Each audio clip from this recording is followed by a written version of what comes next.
Assalamualaikum warahmatullahi wabarakatuh. Selamat sore semuanya Sobat Ngampus. Apa kabar semuanya di sana? Gak sehat-sehat? Udah gak sabar ya mau ketemu sama Pak Abdi ya. Halo Pak Abdi. Yes, halo Pak Roni. Apa kabar Pak Roni? Oke, kabar baik Pak Abdi. Semoga Pak Abdi sehat-sehat terus gitu kan ya. Alhamdulillah. Kali ini ketemu dengan dokter kandidat Abdi Hamdani. Bentar lagi berarti lulus dokter nih. Amin. Amin ya robbal alamin. Oke, saya nggak akan panjang lebar gitu ya mengenalkan Pak Abdi sebelumnya, pasti sudah kenal sebelumnya gitu kan. Nanti juga di slide-nya Pak Abdi juga nanti ada perkenalan sedikit tentang Pak Abdi. Sebelumnya saya pengen tahu dong Sobat Ngampus, asalnya dari mana aja ya? Boleh diisi kolom chatnya gitu. Nanti juga Pak Abdi akan interaktif kayaknya ya. Halo semua dari Samarinda. Oke, Mas Rizky Sunaria Adam. Hehehe. Thank you atas responnya. Ada lagi Tangerang, Asep Solahuddin, Vinka Kirana, Cibubur. Wah, dekat sama Pak Abdi rumahnya nih. Kemudian ada yang dari Bekasi, Tegal, oke, Jakarta, Bekasi, Kebumen. Oh, Kebumen, mantap. Cinta Jaya, Ciledug Budi Luhur, kemudian dari Abiana Ciracas, ada yang dari Lampung, Pak, Palembang. Hehe. Luar biasa sekali, terima kasih atas responnya, Sobat Kampus. Mungkin nggak panjang lebar kali Pak Abdi ya, karena ini sesi yang paling penting di sini. Yang pernah ikut wawancara, dan biasanya kalau mau ikut wawancara tuh biasanya 1 hari sebelumnya, itu perut udah mules, panas dingin, nggak bisa tidur. Kayak besok diajak piknik gitu, tapi rasanya beda. Kalau diajak piknik kan excitementnya beda. Tapi ketika besok berhadapan dengan wawancara, apa yang harus disiapin ya, gitu ya. Terus jawabnya gimana ya? Itu overthinking banget loh Pak. Jadi kayak kira-kira apa yang muncul gitu, karena kan hal ini terkait dengan masa depan kita gitu.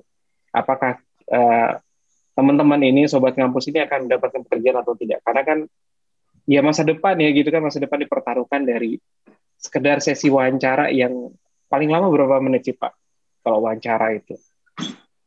Tergantung posisinya Pak Roni. Ada yang cepat, ada yang lama. Kalau dari awal kesannya itu nggak positif, itu interviewernya pengen cepat-cepat aja. Oke. Udah nggak mau gali lagi ya? Kalau Udah. kesannya bagus, nah itu biasanya bisa berlanjut beberapa waktu lah. Oke. Nice. Jadi kalau sebentar berarti ya rata-rata yang baru-baru new entry ya Pak ya, fresh grade ya. Tapi kalau misalkan lama itu berarti levelnya udah bos banget tuh gitu. So dan kemudian lagi adalah langsung aja kali Pak ya, nggak usah lama-lama gitu. Monggo Pak Abdi, silakan, the stage is yours. Baik, terima kasih Pak Roni. Sobat Ngampus, selamat sore. Assalamualaikum warahmatullahi wabarakatuh. Terima kasih semuanya. Sore ini kita ngopi-ngopi, ngeteh, sambil ngobrol-ngobrol tentang job interview, bagaimana menjadi outstanding candidate pada waktu Sobat Ngampus mengikuti job interview. Dan saya ingin sampaikan di awal 3 hal. Yang pertama adalah agar dapat lebih banyak Sobat Ngampus, focus is required. Jadi fokus itu akan membantu otak kita. Otak kita ini kan dia cenderung teratur ini. Kalau kita berikan feeding, inputnya teratur, maka dia akan mengolah informasi dengan teratur juga. Dan mudah-mudahan disimpan, di storage, itu juga teratur letaknya. Sehingga saran saya, mari kita fokus, dan santai saja, ya fokus tapi santai. Dan kita nikmati sore ini dengan ngobrol-ngobrol. Itu yang pertama. Kemudian yang kedua, yang ingin saya sampaikan, mungkin Sobat Ngampus akan perlu pulpen atau kertas untuk tulis-tulis, karena bisa saja apa yang nanti kita diskusikan itu tidak ada di slide sore ini. Nah, kalau ada hal-hal yang tidak, misalnya kita record di slide, nanti kapan waktu diperlukan bisa kita lihat lagi catatannya. Kemudian yang ketiga, selamat menikmati snack, kopi, teh di rumah masing-masing yang disediakan sendiri. Gitu. Baik, Sobat Ngampus, saya mohon izin untuk share slide. Oke. Mudah-mudahan slide saya sudah terlihat di sana ya. Baik, ini topik kita sore ini. How to become an outstanding candidate on job interview.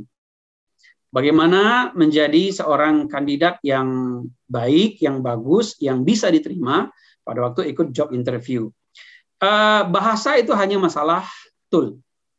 So, bahasa Inggris atau bahasa Indonesia itu hanya masalah tool. By the end of the day, objektifnya sama, Sobat Ngampus.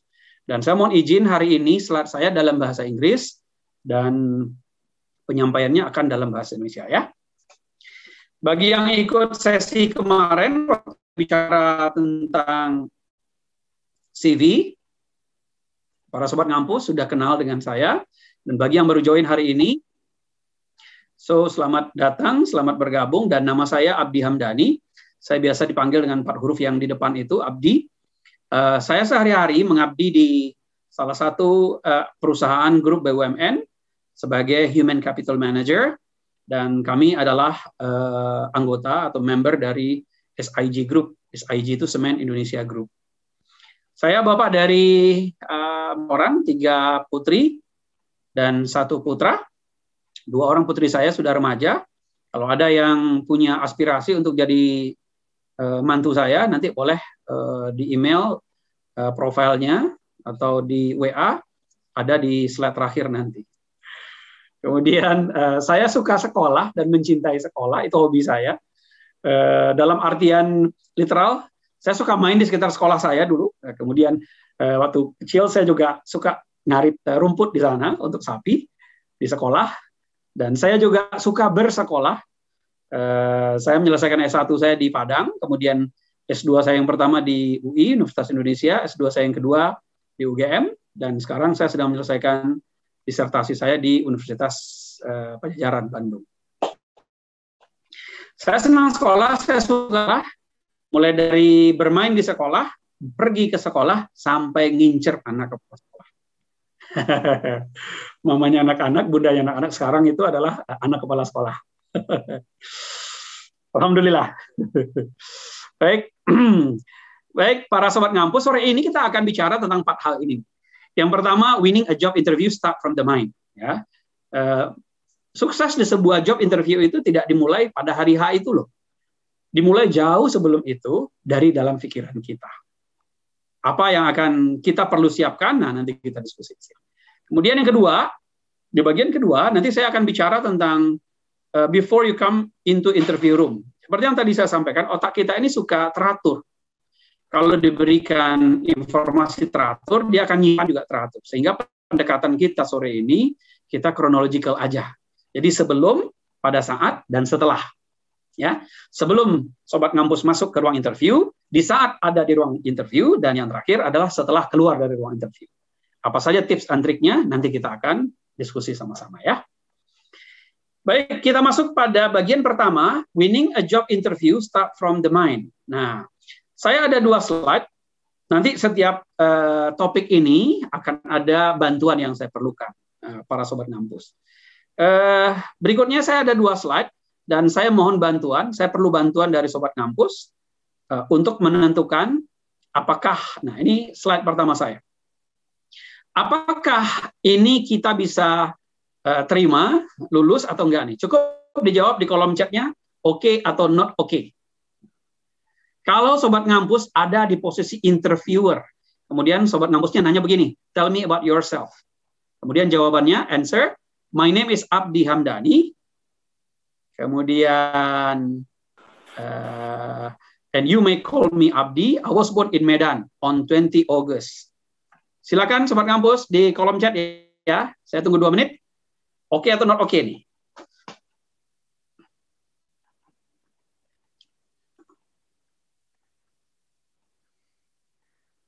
Saya harus tutup dulu ini agar saya bisa lihat kolom chatnya.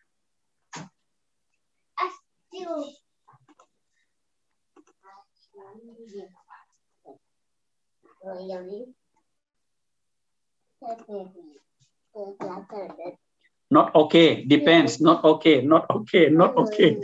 Umumnya menjawab not okay. Not okay. Oke, sudah ada di CV-nya. No, no, no, no, no.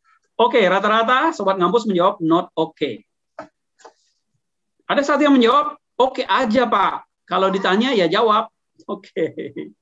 Baik. Baik. Kita lihat ya.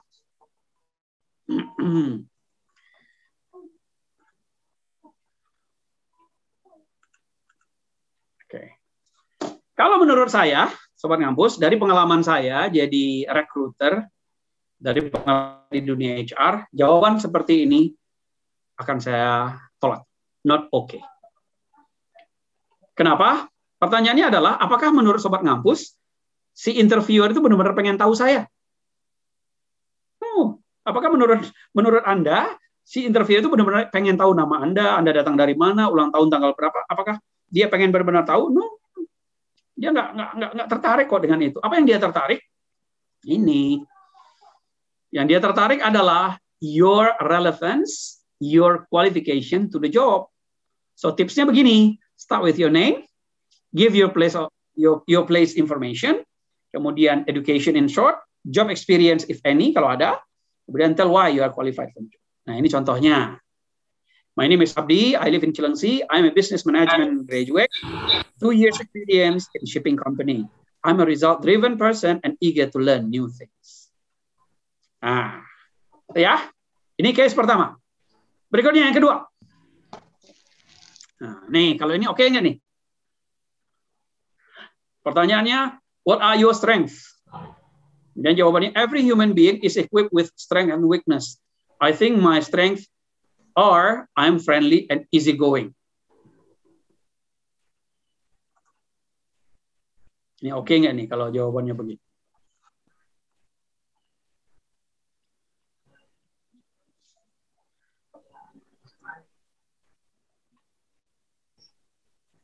Not okay.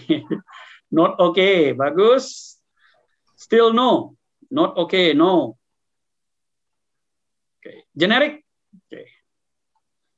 Pak Christopher, generic. Okay. Not okay.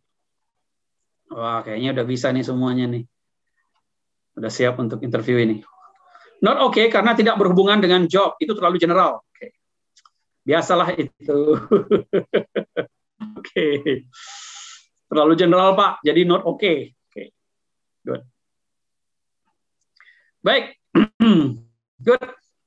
Thank you. Kita balik lagi ya.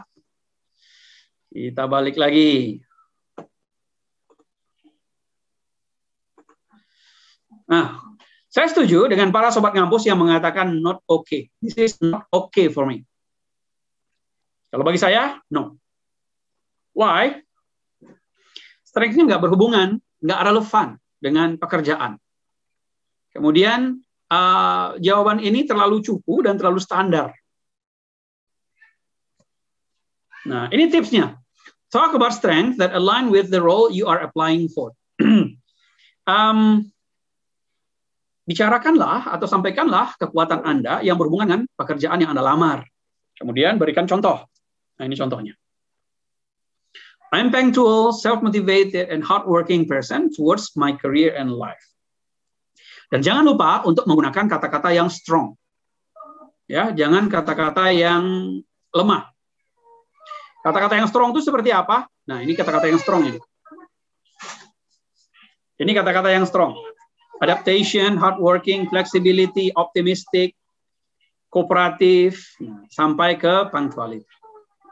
Baik, menarik. 2 slide pertama ini kita berandai-andai kalau Anda jadi interviewer. Dan sekarang yuk kita diskusikan 3 tips ini. Bagian pertama dari agenda kita hari ini adalah winning a job interview start from the mind. Berikut 3 tipsnya, teman-teman. Tips pertama, untuk bisa sukses di sebuah job interview, Anda perlu mulai dengan pikiran yang positif, mental state. Ini contoh kasus nih. Pada waktu kita masuk ke ruang interview, biasanya aplikan itu dia merasa tertekan. Dia merasa stres dan dia merasa di bawah tekanan, depresi. Pertanyaannya, why? Why should be? Karena kita berada pada ruang yang linear. Kita memang perlu pekerjaan. Ya, Anda sebagai pencari kerja, Anda perlu pekerjaan. Sementara si interviewer, dia juga punya tekanan, dia perlu mendapatkan orang yang tepat untuk pekerjaan tersebut. Sehingga kita sebenarnya berada di daerah yang linear, so bukan inferior dan superior, tapi kita berada di posisi yang identik, posisi yang linear, posisi yang sama. Jadi not really. Sebentar, para sobat ngampus, saya punya ini si bungsu saya. Ntar ya nak, Papa ngomong dulu ya. Oke, kembali. So, penting untuk memiliki positive mental state, bahwa melihat interview itu bukan sesuatu yang menakutkan. Interview itu adalah proses yang biasa. Kalau saya menyebutnya itu pintu biasa aja. Jadi, orang yang berpikiran positif, biasanya dia akan siap untuk segala sesuatu. Ya. Lanjut, yang kedua, visualize your success. Visualisasikan sukses Anda. Cari tempat yang adem, yang bisa menyendiri, dan tidak diganggu oleh orang lain. Nah, bayangkan, menurut Anda, kalau Anda sukses, apa yang akan terjadi kira-kira? Ini bukan menghayal, tapi kita memprogram pikiran kita agar pikiran kita itu berpikir bahwa kita sukses, dan kita bisa menentukan langkahnya. Bisa ditarik mundur itu ke belakang. Saya sering bercanda ke teman saya begini, kalau kamu mau beli mobil dan mobil agak bagus, bayangkan kamu jadi pemiliknya. Suatu saat dulu waktu saya mimpi beli mobil tertentu, kemudian saya belum punya cukup dana untuk membelinya, saya datang aja ke showroomnya. Saya main ke showroomnya, kemudian saya buka itu mobil, pintunya, saya masuk ke dalam, saya penuhkan paru-paru saya dengan oksigen yang ada dalam mobil itu. Dan berbisik, saya pegang setirnya, saya bilang, saya sampaikan ke dia, suatu saat kamu akan ada di gua rasiku. Itu yang saya katakan waktu itu. Tujuannya buat apa? Tujuannya adalah untuk memprogram pikiran saya agar saya bermental seperti pemilik. Agar saya bisa memprogram rencana, agar saya bisa mengatur strategi saya agar si mobil tersebut benar-benar suatu saat akan ada di garasi saya. Nah, para sobat ngampus juga akan saya sarankan hal yang sama. Visualisasikanlah Anda lulus interview. Visualisasikanlah Anda menjadi karyawan di perusahaan tersebut. Nah, apa kira-kira yang akan terjadi? Ya. Berikut, yang ketiga, be confident with good preparation. Confident itu, kita suka atau tidak, adalah output. Nah, inputnya dari mana? Inputnya adalah dari good preparation. Bahkan kalau kita coba kuantifikasi, 80% dari komponen confident itu adalah good preparation. Dan Anda nggak mungkin datang dengan kepala kosong, dengan modal kosong, dengan pengetahuan kosong ke sebuah interview. Kalau Anda datang dengan pikiran kosong, kepala kosong, pengetahuan kosong, dan Anda akan kembali juga sebagai orang yang kosong. So be confident dengan good preparation. Apa saja preparationnya? Nanti kita akan bahas di bagian berikutnya. Oke? Gitu? Good? Kita lanjut ya. Kita masuk ke bagian kedua, before you come into interview room. Sebelum Anda benar-benar masuk ke ruang interview itu, apa yang perlu Anda lakukan? Nah, sebelum kita ke sana, kita main lagi kayak tadi ya. Kita berandai-andai lagi kalau Anda jadi interviewer. Kira-kira ini diluluskan nggak nih? Oke nggak nih? Silakan. Ini pertanyaan yang paling sering nih. Sering muncul. Satu strength, yang kedua weakness. Ayo, silakan. Gunakan lagi kolom chat. Oke atau nggak oke untuk ini.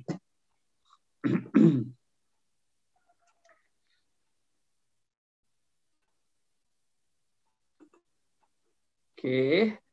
Not okay. Wah, no pangkat 3. Oke. Not okay. No, no, no, no. Oke. Baik. Not okay. Absolutely no. So Anda sudah dapat feel-nya. Good, good. Nah, karena rekruter butuh yang memiliki kecerdasan emosional. Good. Anda sudah dapat feel-nya. Anda sudah tahu kalau Anda mengatakan seperti itu, Anda nggak akan lolos loh. Anda nggak akan go ke next level. Good. I love this. Absolutely no, no, kurang. Baik. Terima kasih. Kita kembali ke presentasinya. Saya setuju dengan Sobat Ngampus bahwa ini not okay. Ya, kalau saya jadi Anda, maka saya juga akan not okay untuk ini. So, apa tipsnya? Agar Anda tidak terjebak dengan pertanyaan ini, tipsnya ini. Take a weakness and put a positive spin on it.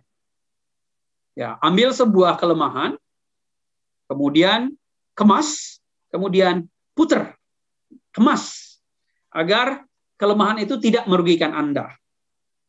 Ya, always describe a genuine weakness and what doing to improve that. What are you doing to improve it?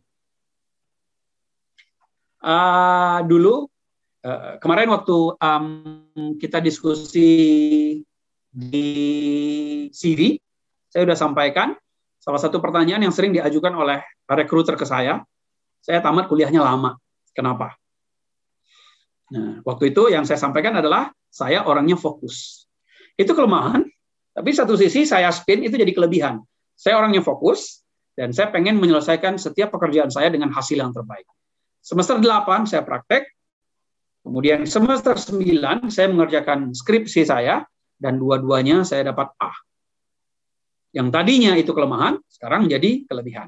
Itu tipsnya. Kemudian always describe a genuine weakness and what are you doing to improve it. Ini contohnya. I can't say no when someone asks for help. However, I'm learning to say no now. Ya, ini beberapa contoh. Saya orangnya suka langsung-langsung misalnya. Saya orang Batak misalnya. Dan I like to talk straightforward, and sometimes people misunderstand what I'm saying because sometimes I'm using a high tone of my voice. Nah, bisa sensitif, impatient, talkative, dan yang di bawah ini yang saya gunakan sebagai contoh. Saran saya, para Sobat Ngampus, saran saya adalah kembali seperti yang tadi saya sampaikan, bahwa bungkus kelemahan itu, sehingga kelemahan itu justru menjadi sesuatu yang bisa Anda jual. Gitu ya. Lanjut, kita ke yang kedua. Silakan.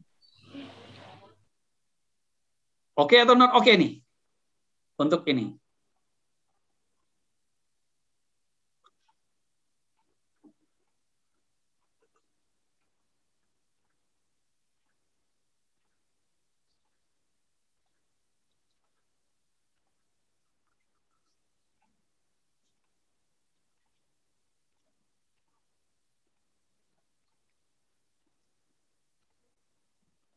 No, ngemis itu Pak. Oke, not oke, not oke.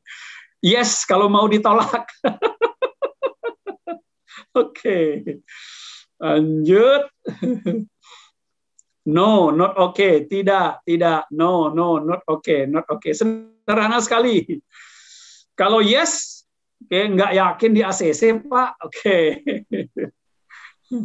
Not okay, not okay. Good. Love it.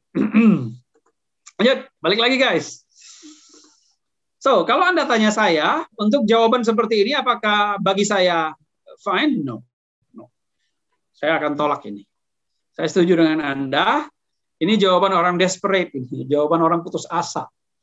Dan Anda menempatkan diri Anda pada posisi yang sangat lemah kalau Anda menjawab seperti ini di depan rekruter. So, walaupun Anda perlu kerja, Anda butuh kerja, you don't have to say it. Anda ikut interview saja, itu sudah pesan yang bisa ditangkap bahwa Anda perlu kerja, Anda butuh kerja. Ya. So, kalau ini tidak diterima, tipsnya gimana dong? Ini tipsnya buat Anda. Before going to the interview, read things about the company. Baca dulu ya hal-hal yang berhubungan dengan perusahaan itu.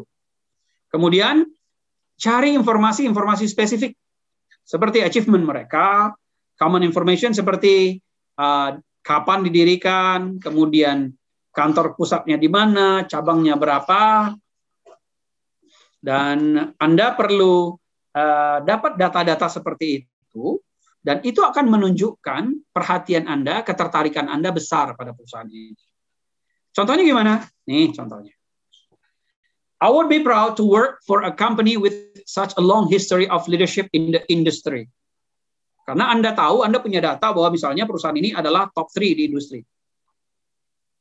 Kemudian, when I read about your company, I found that my skills are matching with the requirement, where I can showcase my technical skill to contribute to the company growth. Yang pertama, Anda sampaikan pengetahuan Anda tentang perusahaan, kemudian Anda jual apa yang Anda punya, kemudian yang ketiga, Anda bicara tentang bagaimana Anda adding value atau berkontribusi kepada perusahaan. Nah, itu akan menjadi perpaduan yang cantik sekali itu. Dan Anda akan wangi sama rekruter. Nah, ini nih yang saya cari. Itu. Ya. Lanjut. Untuk simulasinya, nanti kita lanjut lagi. Sekarang, yuk kita masuk ke materinya. Before you come to interview room, apa yang perlu Anda lakukan? Apa tips buat Anda? Saya punya 4 tips buat Anda. Kalau tadi, itu kan terjadi jauh sebelum Anda interview. Stop in mind. Ya. Kemudian yang kedua sekarang, kita bicara beberapa saat, beberapa hari, atau beberapa jam sebelum Anda benar-benar masuk ke ruang interview, apa yang perlu Anda siapkan. Nah, berikut tips-tipsnya. Yang pertama,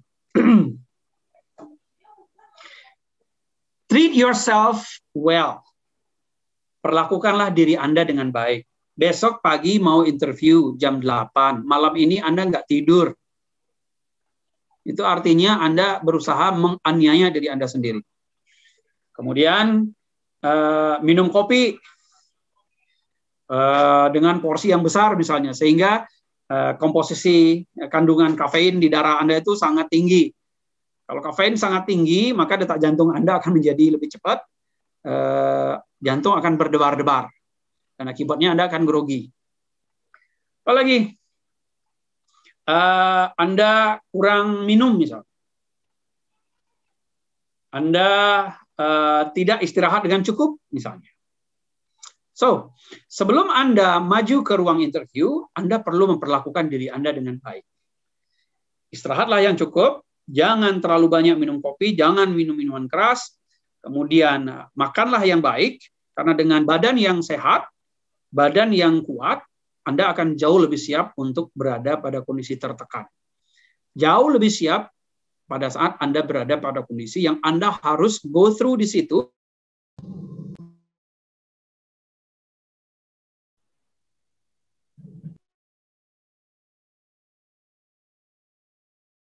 Hindari atau kurangi hal-hal yang membuat Anda stres. Apa contohnya? Besok interview jam 8. Anda nggak tahu lokasinya di mana. Kemudian pagi-pagi, rencana mau berangkat jam 5. Rupanya jam 5 itu Anda baru bangun. Hujan lagi, gerimis lagi. Ayo loh. Itu udah Anda belum interview aja udah stres sendiri itu Anda. So, hindari itu. Besok mau interview, apa yang perlu Anda lakukan? 1 hari sebelumnya, Anda go main ke sana. Anda pastikan dulu kantornya di mana, lokasinya di mana jalur tercepat ke sana, bagaimana agar Anda tidak terjebak macet. Kemudian Anda tahu ruangannya di mana, dan kapan perlu Anda datang ke perusahaannya itu. Nanti ketemu dengan siapa. Ya. Apalagi, hindari stresor juga dengan berpenampilan kurang elegan misalnya. Pilihan pakaian ini penting, guys. Ya, pakaian yang biasanya disukai pada waktu job interview adalah pakaian yang berwarna lembut. Kalau laki-laki, Anda berwarna lembut, kemudian pakai celana bahan yang warnanya gelap. Kalau perempuan pakai rok yang warnanya gelap. Lembut itu tidak harus putih ya. bisa biru muda, bisa hijau muda, dan carilah warna-warna yang lembut sehingga Anda nyaman menggunakannya. Kemudian bagi Anda yang perempuan, jangan menggunakan pakaian yang transparan. Kalau Anda menggunakan pakaian yang transparan, kemudian nanti orang melotot ke Anda stres sendiri.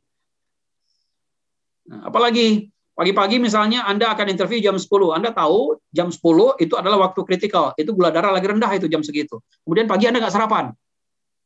Itu udah meningkatkan stres Anda itu sendiri. Apalagi Anda tahu nanti di sana Anda akan perlu misalnya alat tulis. Anda nggak punya pulpen. Waduh, itu kesalahannya fatal itu. Saya nggak tertarik kalau ada aplikan datang dan dia nggak punya pulpen, saya nggak tertarik. Orang untuk interview aja dia nggak persiapan, apalagi kalau nanti kerja, itu pikiran saya. So, perlu Anda siapkan segala sesuatu yang akan mengurangi stres Anda sebelum Anda masuk ke ruang interview. Itu yang tadi saya katakan bahwa confident itu adalah output, good preparation itu adalah inputnya. Semakin Anda good preparation, maka akan semakin bagus confident Anda. Ini sama aja kan waktu kita nembak cewek kan? Waktu Anda nembak pasangan Anda kan? Kalau Anda persiapannya mantap, Anda tahu hobinya apa, Anda tahu akun Instagramnya apa, Anda tahu aktor, aktris kesukaannya siapa, Anda tahu lagu favoritnya apa, kemudian Anda juga tahu teman-temannya siapa, Anda sudah stalking beberapa kali di akun sosial medianya, itu jadi confident loh. Jadi enak loh approach-nya. Udah tinggal ditembak aja kan. Tinggal dikirimi aja lagu romantis, lagu kesukaannya dia. Udah. Tunggu respon beberapa saat. Kemudian hajar lagi, tunggu lagi respon beberapa saat. Makin lama Anda makin confident. Dan dia mengatakan iya, itu hanya masalah waktu, guys. Kalau Anda perlu bukti, nanti saya tanya sama anak kepala sekolah saya. Oke, lanjut. Do your homework. Research. Saya 2 kali menuliskan ini. Jangan pernah datang ke ruang interview Anda nggak tahu perusahaan itu tentang apa. Anda nggak ngerti perusahaan itu bagaimana. Saya, ya punten ya, saya jengkel nih kalau begini. I'm not happy dan saya sangat tidak menghargai orang yang datang interview tapi dia nggak ngerti dia melamar di perusahaan apa. Waktu saya tanya, apa yang Anda ketahui tentang perusahaan ini? Setahu saya, perusahaan ini adalah perusahaan yang terbesar di Indonesia. Oke, apalagi? Ya udahlah. Selesai. I'm not interested anymore. Padahal, itu informasi sangat mudah didapatkan dari website. Anda go to Google, cari perusahaannya, kemudian baca profilnya, baca company profile-nya, apalagi kalau perusahaan terbuka. Ya, perusahaan terbuka mah enak banget, guys. Itu annual report-nya ada di internet setiap tahun. Ada setiap tahun. Anda pelajari, Anda kuliti itu.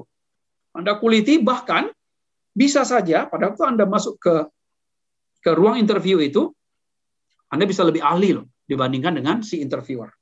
Saya pernah sampaikan dulu ya, waktu kita diskusi CV, saya di-approach oleh sebuah perusahaan financing. Nah, saya nggak akan cerita itu sekarang. Itu sudah, saya akan cerita ke perusahaan lain. Saya di-approach oleh sebuah perusahaan telekomunikasi, Big Three in Indonesia. Ya, salah satu dari 3 besar Indonesia. Kemudian, waktu job interview dengan salah satu direkturnya, dia nanya saya, apa yang Anda ketahui tentang perusahaan ini? Dan you guys, Anda tahu apa yang saya katakan? Saya ceritakanlah. Perusahaan ini revenue-nya segini. Kemudian dari revenue itu, perusahaan ini rugi 3 tahun berturut-turut sebesar sekian persen, saya bilang. Kemudian tahun ini ada inisiatif untuk mengurangi kerugian dengan 3 inisiatif utama, 1, 2, 3. Kemudian perusahaan ini memiliki budget training sekian, karena waktu itu saya di-approach untuk posisi training manager. Dan dari training sekian itu dihabiskan sekian persen untuk training classroom. Dan saya confident mengatakan, mungkin dia yang nanya itu nggak ngerti apa yang saya katakan. Dia nggak punya data kali apa yang saya katakan. Dan itu semakin saya bisa show off, ya, saya mengerti dan memahami perusahaan itu, PD-nya makin naik. Begitu PD-nya naik, pikiran saya itu udah, saya lulus ini, udah pikiran saya udah kayak gitu tuh. Kalau pikiran udah kayak gitu, itu jawaban-jawaban kita jauh lebih pede, jauh lebih pasti. Dari mana saya bisa dapat itu? I do my research. Saya lakukan pekerjaan rumah saya dulu. Kebetulan itu perusahaan terbuka, laporan tahunannya ada di internet, saya download 3 tahun berturut-turut, dan saya pelajari. Bagaimana perjalanan revenue mereka, perjalanan profit mereka, kemudian organization size mereka, kemudian training policy mereka, saya pelajari. Dan sampai akhirnya, saya yakin itulah yang membuat saya waktu itu diterima sampai akhir proses, dan saya akhirnya tidak sepakat dengan mereka pada waktu kita diskusi hal lain setelah interview. Dan saya rasa ini nggak cocok bagi saya. Saya diskusi dengan anak kepala sekolah, anak mertua saya diskusi dengan dia, dan menurut anak mertua saya, ya udahlah, kayaknya ini bukan pilihan terbaik bagi kita. Oke, lanjut. Yang keempat, bring you to. Ini yang tadi saya sudah singgung. Jarang sekali para interviewee, orang-orang yang ikut interview itu membawa dengan lengkap apa yang dia butuhkan, karena dia nggak tahu sebenarnya pada waktu interview itu akan ada momen-momen Anda harus refer ke yang pertama resume Anda atau CV Anda, cover letter, business card kalau Anda udah punya, reference, kemudian license, certification kalau Anda punya, pulpen, dan buku. Itu sederhana ini. Kalau Anda interview misalnya Anda jam 10, kemudian Anda datang di sana jam 9.30. Anda punya waktu setengah jam. Apa yang Anda lakukan? Mostly kalau saya perhatikan, generasi sekarang apa yang mereka lakukan? Main dengan handphone. Dan itu sudah memberi pesan negatif loh itu. Main dengan handphone, apalagi pakai suara, kemudian sekretarisnya bisa lihat, resepsionisnya bisa lihat, Anda rupanya lagi main PUBG atau main game yang lain gitu, Roblox atau apa gitu. Dan daripada Anda melakukan hal yang tidak berhubungan dengan job interview Anda, akan bagus kalau Anda mereview ini kembali, resume Anda, kemudian your cover letter, your CV, dan Anda siapkan, dan itu akan kelihatan bahwa Anda well prepared. Karena Anda nggak tahu kan, Anda sedang diamati oleh siapa, Anda nggak tahu saja. Anda mulai masuk kantor itu, Anda nggak tahu Anda diamati oleh siapa. Tahukah Anda, resepsionis itu bisa jadi mata-mata. Security itu kadang bisa jadi mata-mata juga. Orang lewat, keluar masuk, itu bisa jadi mata-mata juga. So, siapkan semuanya, siapkan diri Anda, dan pastikan bahwa Anda siap untuk interview. Good. Ini makin seru ini guys, makin menarik. Lanjut kita ke yang ketiga, while you are in the room. Tadi sudah, start from the mind sudah, kemudian persiapan sebelum masuk ruang interview sudah. Nah sekarang pada saat Anda ada di dalam ruang interview, artinya Anda sedang benar-benar di interview. Apa yang perlu Anda lakukan? Apa tips-tipsnya? Yuk kita lihat. Ya, namun sebelum ke sana, seperti tadi sebelumnya, kita akan role play dulu sedikit. Ya, kita akan berandai-andai dulu. Seandainya Anda jadi interviewer, bagaimana menurut Anda kalau kejadiannya begini? Pertanyaannya adalah, why should we hire you? Kemudian jawabannya, because I have GPA, IP 3.7, kemudian activist and 2 years experience. Menurut Anda, ini oke atau not oke? Silakan, saya tunggu 2 menit.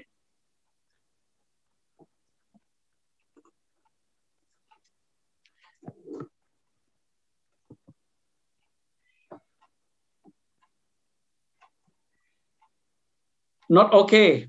Banyak Pak kayak gitu. Oke, good. Saya suka nih, banyak kayak gitu tuh saya suka, nanti setelah ini kita bahas. No, sombong amat, oke. Not okay, itu kan syarat malah diulang lagi, oke. Not good answer, not okay. Yang dibutuhkan skill spesifik, yang dibutuhkan yang di posisi dilamar. Agak sombong ya. Oke. Tuhan tidak suka pada orang yang sombong dan orang yang boros dan utang nggak dibayar. Berikutnya, not okay, generic information dan informasi terlalu brief dan tidak memberi emphasis untuk memperlihatkan kapabilitas interview. Wah, ini keren banget nih, Christopher Neville. Ini kayaknya cocok di calon mantu nih, Christopher Neville nih. Exactly no. Yang ngutang nggak dibayar. Oh, Amin ngampus, oke. Oke. Baik, terima kasih. Guys, kita balik ke slide-nya ya. Nah, kalau jawabannya begini dan Anda tanya saya, apakah saya akan terima? Saya setuju dengan Anda, no. No. Not okay. So, kalau ini not okay, tipsnya gimana dong? Share your track record, be confident, kemudian share your best interest about the job you are applying. Anda siapkan dulu track record Anda. Dan perlu untuk percaya diri menyampaikannya, kemudian sampaikan apa yang menarik tentang pekerjaan itu bagi Anda. Ini tipsnya. Kemudian contohnya gimana? Nih contohnya. I have a strong work ethic. Misalnya Anda apply untuk posisi auditor. Nah ini akan kena banget nih kalau jawaban Anda begini. I'm a fast learner and very enthusiastic about this company and the job. I believe with my profile I can add significant values to this company. Nah ini menarik. Ini wangi nih. Yang tadi salah satu yang ada di komen tadi, enggak Pak, terlalu umum, terlalu banyak orang yang kayak gitu. Saya setuju dengan Anda. That's good. Tujuan job interview itu adalah menemukan seseorang yang beda dengan yang lain. Nanti di bagian berikut kita akan diskusi apa sih sebenarnya yang ada di pikiran interviewer itu, apa sih yang ada di benak mereka dan apa sih yang mereka cari. Nanti kita akan bahas di slide berikut. Kita lanjut dulu. Ini baru nah, kita lanjut lagi yang ini. Jangan lihat orangnya ya. Kalau lihat orangnya nanti hilang konsentrasi Anda. Pertanyaannya, why are you looking for job change? Ini orang yang udah kerja, kemudian dia apply lagi untuk kerjaan baru. Kemudian jawabannya, because I want to learn deeper this industry and enlarge my professional portfolio. Menurut Anda, oke atau not oke? Saya tunggu 2 menit.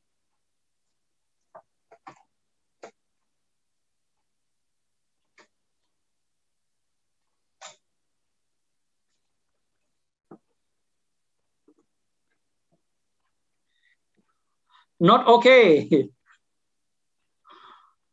Not okay, tidak wangi, Pak. Yang Salim kayaknya tuh wangi itu tadi.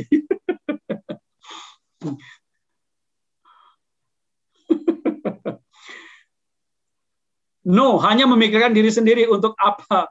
Untung buat perusahaan apa? Not okay, not okay. Jawaban klasik, not okay, not okay, not okay.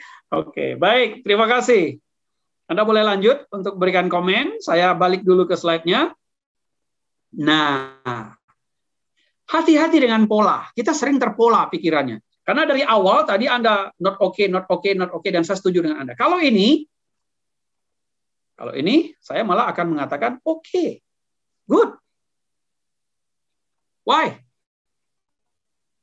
Karena biasanya kalau orang keluar dari perusahaan, alasan yang terbaik itu adalah mencari hal baru untuk dipelajari. Apalagi mengembangkan karir profesional. Adalah sangat tidak elegan kalau Anda keluar. Kenapa Anda keluar? Karena Anda punya masalah dengan perusahaan Anda. Nah, itu sangat tidak elegan. Apalagi Anda komplain terhadap perusahaan Anda yang lama. Dan kalau Anda komplain terhadap perusahaan Anda yang lama, interviewer akan segera menebak apa yang ada di pikiran Anda. Anda juga akan mungkin nanti komplain terhadap perusahaan ini. Ya. So, apa tipsnya? Thanks to your previous company, talk about looking new challenge, kemudian relate to your career goals. Anda lihat skemanya. Terima kasih ke perusahaan sebelumnya, kemudian sampaikan bahwa Anda mencari tantangan baru, ingin belajar hal baru, kemudian hubungkan dengan karir, tujuan karir Anda. Tuh, flow-nya seperti itu. Oke, gimana contohnya? Nih contohnya. I'm thankful to my previous company where I learned many things. I think this is the time for me to look for another challenge and learn new things. So I can grow personally and professionally. Anda lihat elegan, ya.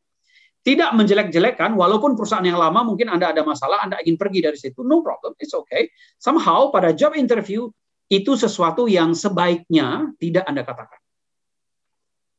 Oke.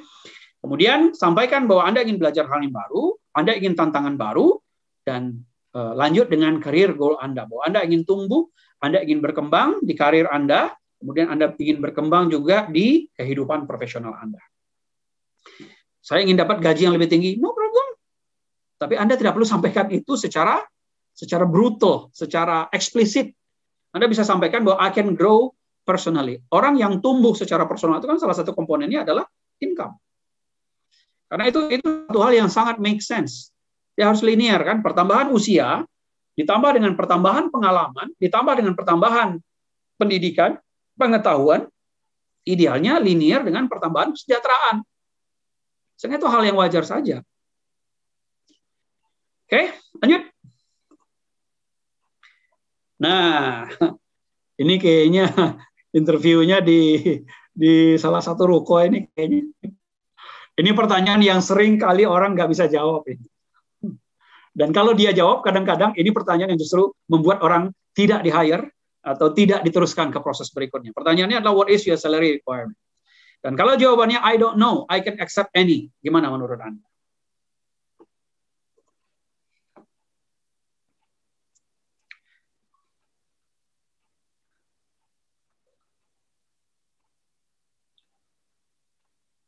Not okay, nggak yakin dengan diri sendiri. Not okay, it is a no. Okay, good. Not okay, tidak percaya diri, Pak. Okay, not okay. Not okay. Karena tidak boleh bilang terserah. Not okay, not okay. Harus tahu spesifiknya kau mau dibayar berapa. Lihat berapa standarnya untuk job tersebut. Tapi gaji-gaji kecil. Oke. Oke, good. Bingung jawabnya, Pak, karena masih fresh graduate. Good.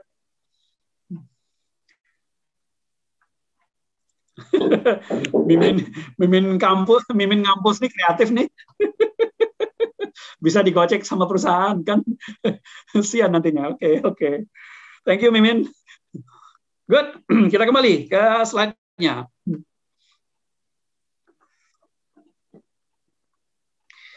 Sebelum kita ke tips dan contoh, guys, saya ingin sampaikan dulu. Yang pertama, bagi Anda para pemula, baru masuk ke dunia industri, Anda perlu tahu berapa standar UMR di daerah Anda. Perlu banget. Satu. Yang kedua, hati-hati kalau Anda menyebutkan jumlah. Kenapa? Kalau ketinggian, itu menunjukkan Anda overconfidence, orang malas. Songong itu namanya. Ya, interviewernya akan malas melihat kalau Anda songong. Anda fresh graduate, kemudian Anda minta gaji misalnya 6 juta. Anda tahu bahwa UMR untuk Jakarta itu angkanya di 3,7. Sementara Anda fresh graduate, Anda minta 2 kali UMR. Itu udah bikin ilfil duluan itu. Oke, thank you. Dah. Atau sebaliknya, kalau Anda sebutkan jumlah terlalu rendah, itu akan menunjukkan bahwa Anda orangnya murahan. Oh, ini orang berarti nggak punya skill nih. Kemudian, oh berarti Anda nggak paham nih marketnya berapa. So, boleh nggak kalau saya jawab, I don't know, I can accept any. Saya sangat tidak menyarankan Anda menjawab itu. So, it is a big no. Apa tipsnya? Never share your salary requirement as a fresh graduate. If possible, postpone the answer after you learn the job and responsibility. Ini yang paling aman, yang paling elegan.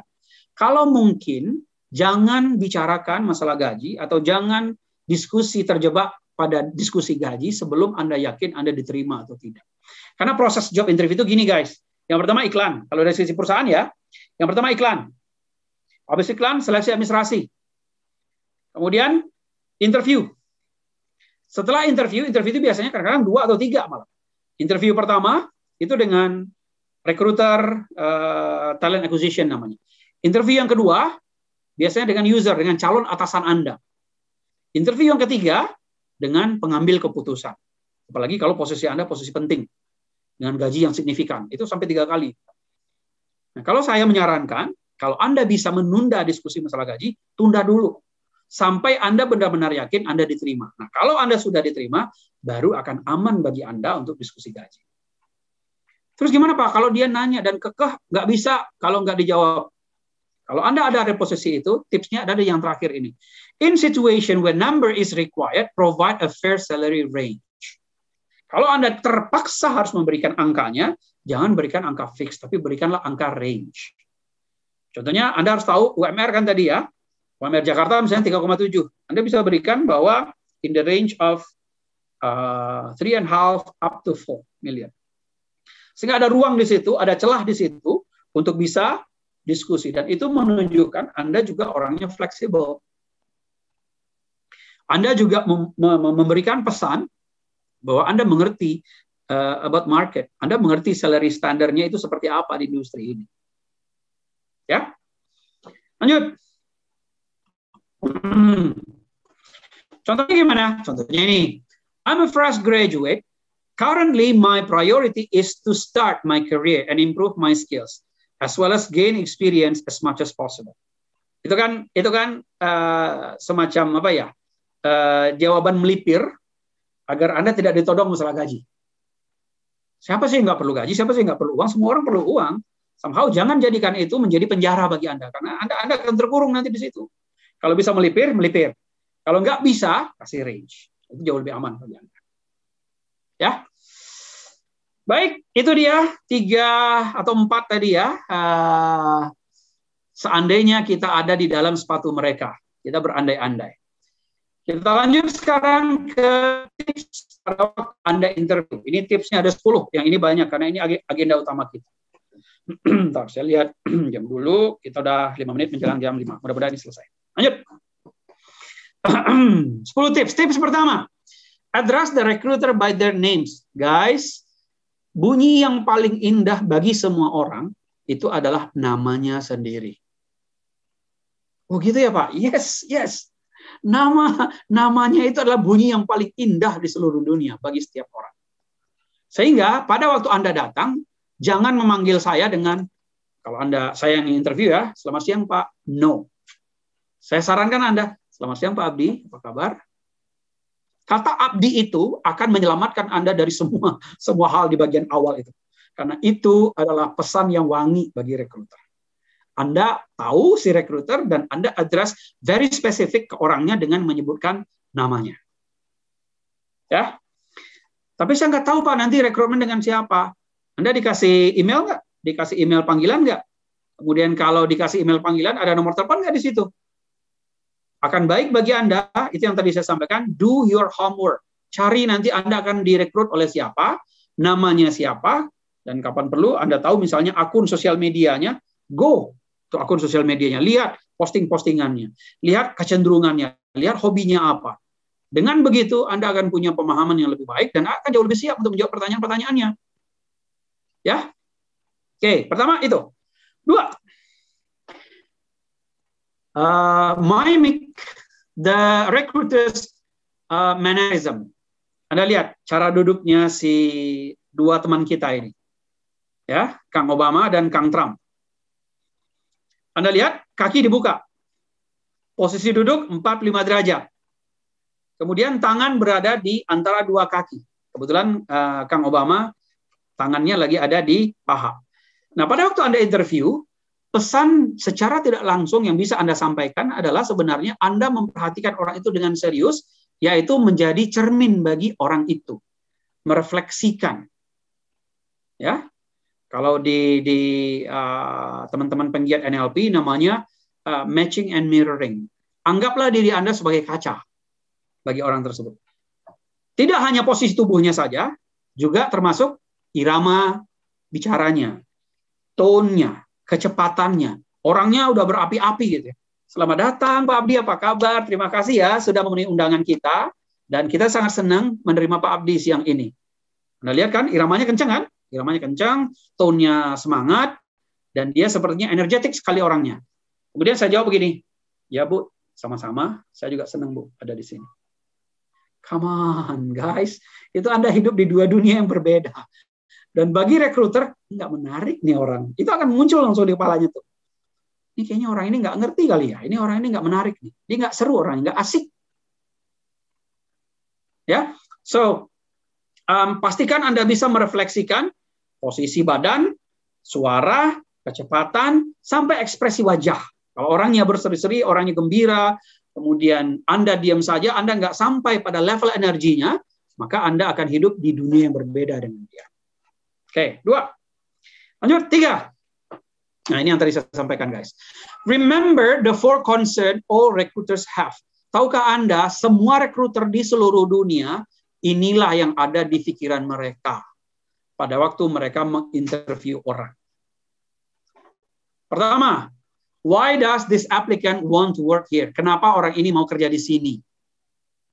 2, can they do the job? Bisa nggak orang ini nanti kerja? Kalau yang pertama berarti dia nanya motivasi kan di belakangnya, apa motivasi Anda? Yang kedua, dia nanya kualifikasi Anda. Berikutnya, will they fit the company's culture? Nah, ini udah bicara sikap Anda, attitude Anda, behavior Anda. Dan yang terakhir, what qualities set them apart from the rest? Apa yang dia miliki yang tidak dimiliki oleh yang lain? Kalau Anda tadi mengatakan IP saya 3,7, saya aktivis, dan saya orangnya friendly.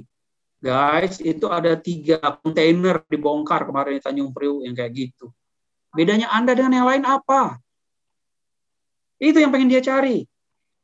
Nah, Anda perlu inventarisir, Anda perlu list what makes you different. Kemarin pada waktu diskusi CV, saya juga sudah sampaikan bahwa find unique things yang bisa Anda jual.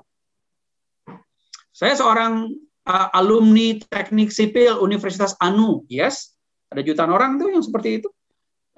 I have TOEIC score 750. Nah, tinggal sedikit tuh orang yang punya TOEFL, punya TOEIC score 750, tinggal dikit tuh.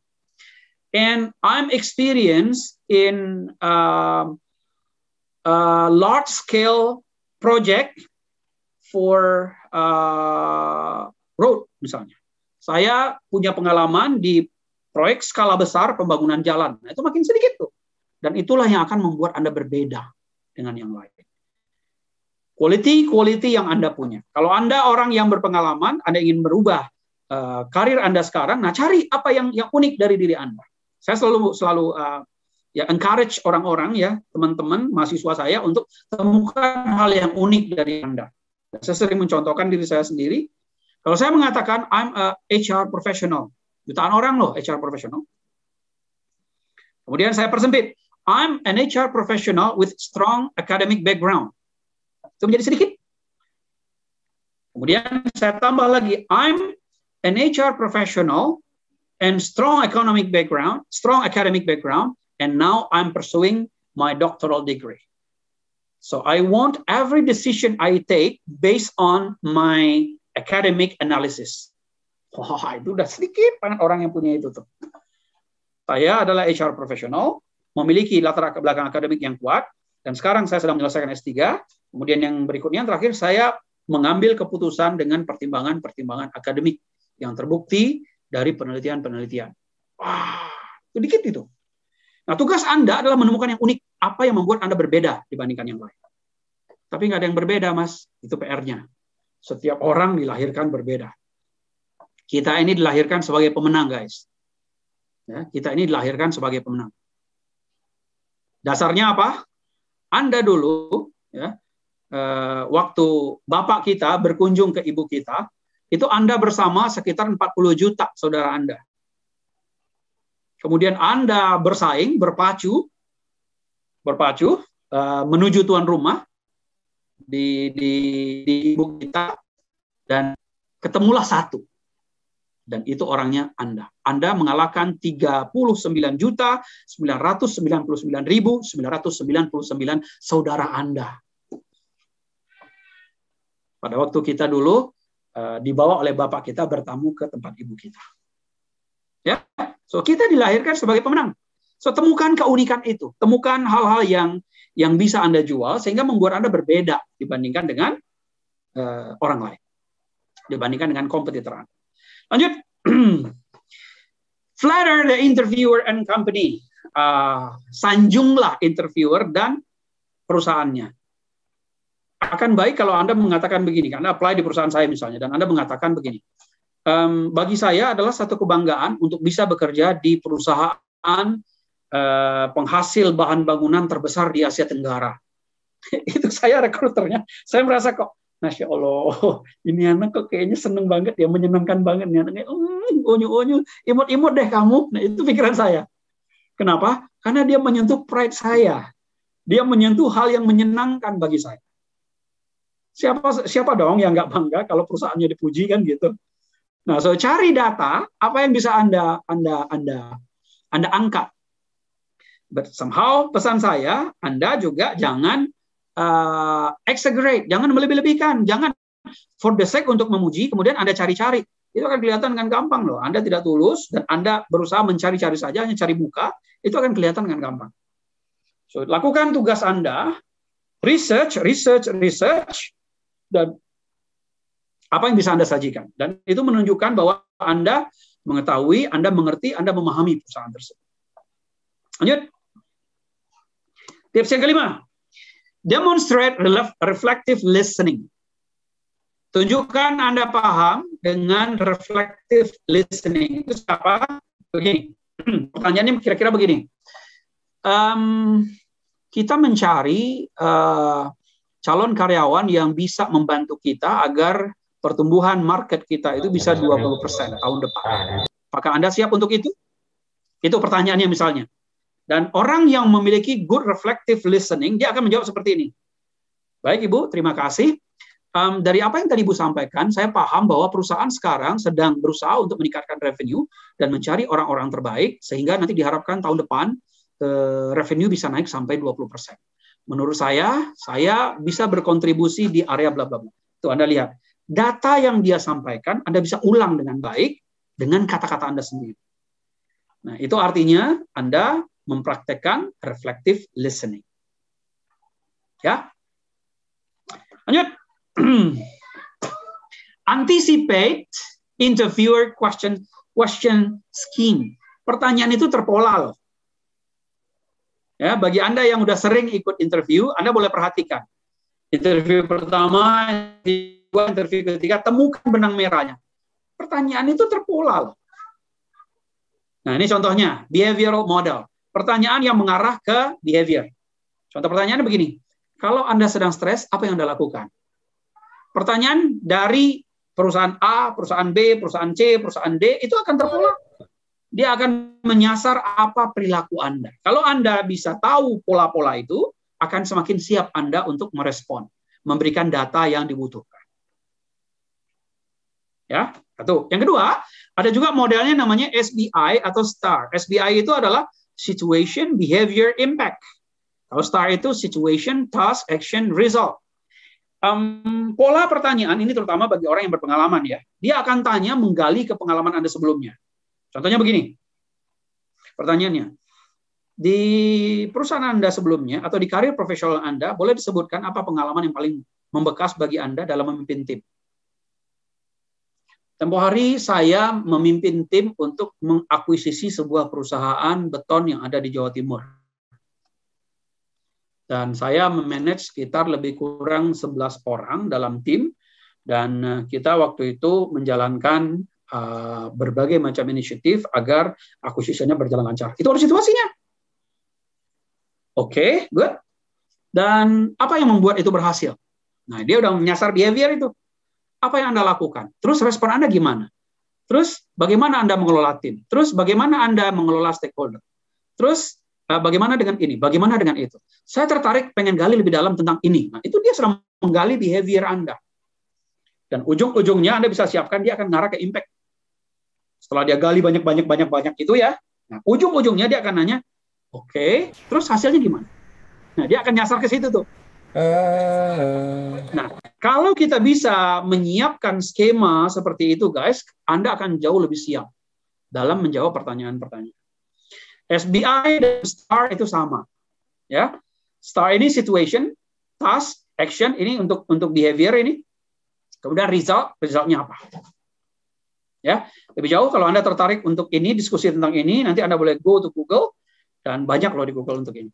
Kalau Anda mau diskusi dengan saya juga boleh, kita bisa menggunakan channel yang lain. Lanjut. Berikutnya adalah don't succumb to pressure. Jangan menyerah, mengalah pada tekanan. Biasanya interviewer itu suka menyerang kita. Dia suka menghajar kita dengan pertanyaan-pertanyaan. Itu ditekan, Anda panik kan? Kalau Anda udah panik, itu udah nggak tahu yang mau dijawab itu apa, yang mau dikatakan itu apa. Dan begitu Anda udah panik, dan Anda mulai mengatakan ke diri Anda, kayaknya saya memang nggak cocok nih di perusahaan ini. Ya udahlah, goodbye. Atau Anda mulai berpikir, kayaknya memang kualitas saya masih jauh nih dari yang dibutuhkan perusahaan ini.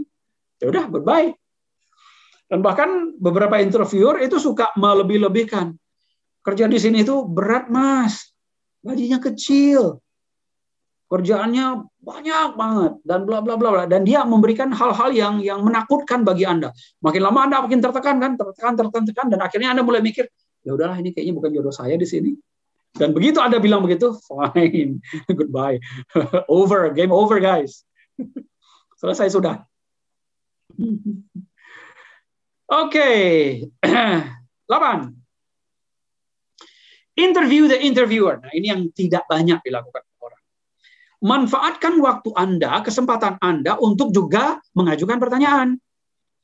Kalau si calon saya tawarkan misalnya, ada yang mau Anda tanyakan, dan sebagian besar akan menjawab, sudah cukup Pak, saya sudah rasanya udah nggak ada lagi. Anda kelihatan paham, tapi sebenarnya Anda menunjukkan bahwa Anda nggak paham. Anda nggak ngerti berarti. Anda nggak menggunakan kesempatan yang diberikan ke Anda, guys. Come on. Gunakan kesempatan itu. Tanyakan. Dan jangan nanyakan hal-hal yang merugikan Anda. Contohnya apa? Gajinya nanti berapa, Pak? Wah, itu no, big no. Jangan. Apalagi pertanyaan-pertanyaan yang culun misalnya. Pak, produk utama dari perusahaan ini apa, Pak?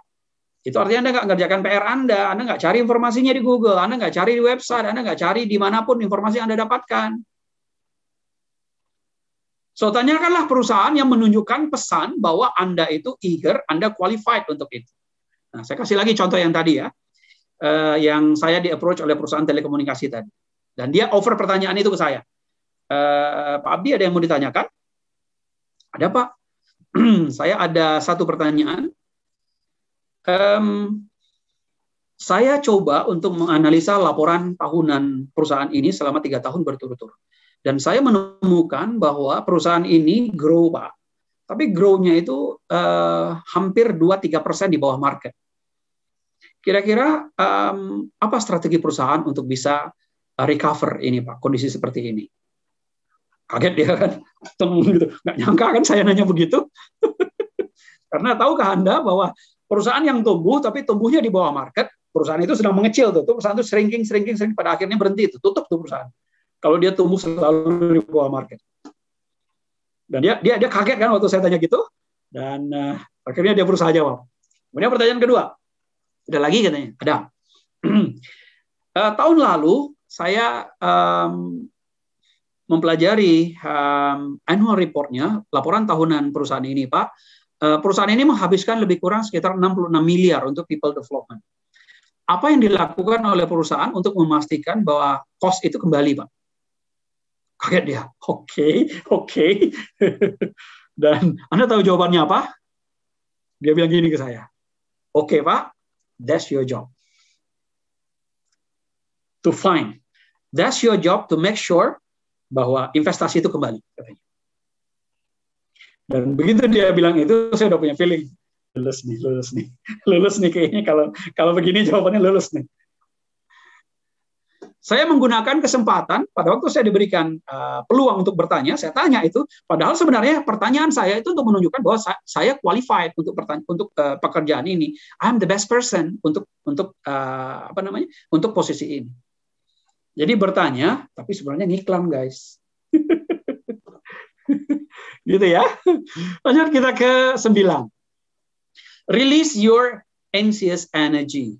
Kita semua manusia, kita pasti punya perasaan cemas, tertekan, galau, depresi, apalagi dalam kesempatan maha penting seperti job interview. Biasanya orang kalau udah grogi, apa kompensasinya? Dia gemetar. Dia gemetaran. Apalagi melakukan hal-hal bodoh. Contohnya seperti apa? Pegang hidung. Dan di beberapa orang yang ekstrim, itu bahkan gigit baju. Ada yang pegang-pegang kuping gini, ada yang pegang kancing baju gini. Itu akan membuat Anda bodoh. Akan membuat Anda terlihat full. So, apa yang bisa Anda lakukan? Release itu, caranya gimana? Saya akan menyarankan Anda untuk melakukan yang tidak terlihat. Gerakkan jari-jari kaki Anda, gerakkan kaki Anda. Dan itu akan membuat Anda lebih rileks. Coba kalau Anda lagi stres misalnya, Anda duduk sedang tegang gitu, gerakkan kaki Anda, gerakan jari-jari Anda, dan itu akan membuat rilis. Ya, perasaan tertekan itu akan rilis, perasaan takut itu akan rilis. Ya, lanjut. Yang terakhir, take your time. Pada waktu Anda ditanya, jangan buru-buru. Karena sebenarnya pada waktu Anda ditanya dan Anda buru-buru itu menunjukkan bahwa Anda nggak siap, Anda nggak persiapan itu. Pahami dulu. Tapi nanti kan ini Pak, ada jeda. Kalau ada jeda itu kan kayak orang nggak nyaman kan dengan jeda. Itu kayaknya garing banget loh. Dia ngomong, kemudian tunggu beberapa saat, baru kita jawabnya garing banget. Nah, untuk menghindari itu, Anda bisa dengan misalnya mencatat. Izin ke interviewer Anda, di awal, Pak, mohon izin, saya boleh menulis ya, Pak?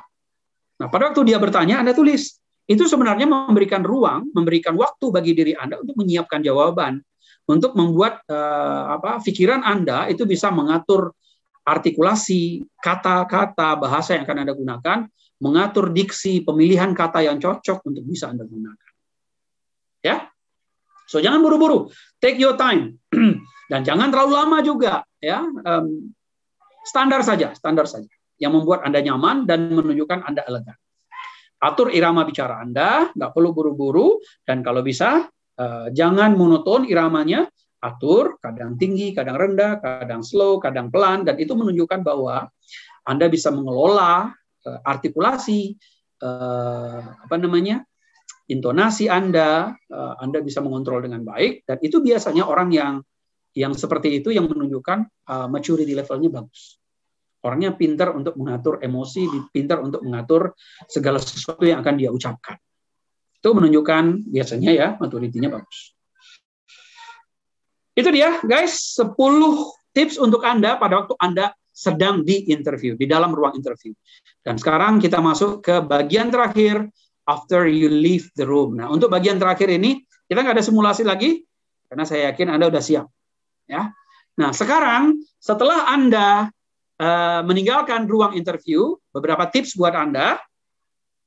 Yang pertama, congratulate yourself. Berikan selamat buat diri Anda. Caranya gimana? Rayakan itu dengan melakukan apa yang Anda suka. Apa yang Anda suka? Anda misalnya suka masak misalnya. Ya udah, setelah Anda selesai interview, masaklah sesuatu yang Anda akan senang dengan itu.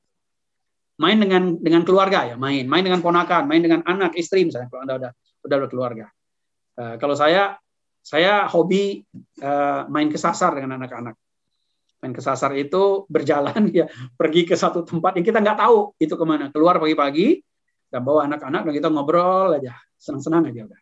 Bawa buah, bawa makanan, terus nanti ketemu apa gitu yang seru, ketemu kebun, ketemu apa gitu, duduk pohon, makan bareng-bareng anak-anak dan cerita-cerita. Dan itu saya senang banget. Dan itu membuat saya komplit ya. Sisi yang tadi udah saya lupakan, dan ini sekarang saya memberikan selamat pada diri saya. I'm doing good job. Itu perasaan saya waktu itu. Dan berikutnya, ini yang sering sekali dilupakan. Kalau saya tanya Anda berapa persen dari orang yang setelah diinterview itu kembali dengan ucapan terima kasih. Misalnya melalui email, melalui WA, atau apapun. Ini penting sekali, guys. Karena keputusan seringkali tidak diambil pada waktu Anda interview. keputusan itu seringkali diambil setelah Anda pulang, atau sehari, 2 hari, bahkan jauh setelah Anda pulang baru keputusannya diambil. Nah, bagaimana agar Anda bisa memastikan si interviewer itu masih ingat dengan Anda? So, appreciate the recruiter for giving you a chance. Write him or her a thank you email. Saya join di perusahaan saya sekarang, itu tahun 2010. Dan setelah saya di-interview, saya kirim email ke mereka, ke interviewer saya. Nah, Anda mungkin bisa lihat, ini contoh email saya tahun 2010. Ini foto saya tahun 2010 ya. Dan Anda lihat tanggalnya nih. Senin, Januari tanggal 18, tahun 2010. Di atasnya saya tutup, di sini saya buka. Ya udahlah, nggak apa-apa. Ini orang yang menginterview saya namanya Zai. Nah, Dear Pak Zai, thank you very much for granting me an interview and a very nice welcome this afternoon at blah blah blah, nama kantornya. Ya, I did enjoy my visit there.